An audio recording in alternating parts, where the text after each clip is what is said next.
আজ দুপুরের খাবারে ভাত, ঢেঁড়সের ঝাল, ঢেঁড়সের সাথে একটু বরবটি দিয়েছি।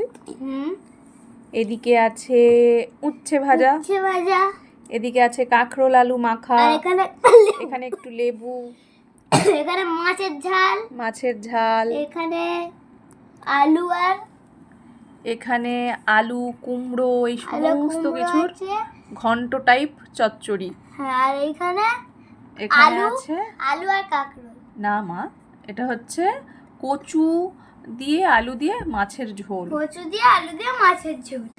এই হচ্ছে আমাদের আজ দুপুরের খাবার। হ্যাঁ, আরেকটি তরকারি আছে, সত্যিই তো আমার ছেলে মনে করিয়ে দিল। এই সেই মাছ যা লুকিয়েছিল, ভিডিওটা ভালোভাবে দেখানোর জন্য মাছটাকে আবার তুলে নিলাম জানেন। যখন মাছের ঝোল বলছি, মাছটা না দেখালে আপনারা ভাববেন কোথায় মাছ। আর এটা হচ্ছে আমার হৃদয়ের কি, এটা হৃদয়ের কি তরকারি? ডিম আর সয়াবিনের ঝাল। আলু ডিম সয়াবিনের ঝাল না মা, এটা ঝোল। আমাদের ভিডিও দেখার জন্য আপনাদের অনেক অনেক ধন্যবাদ। লাইক করবেন, সাবস্ক্রাইব করবেন, পাশে থাকবেন। হারি বল।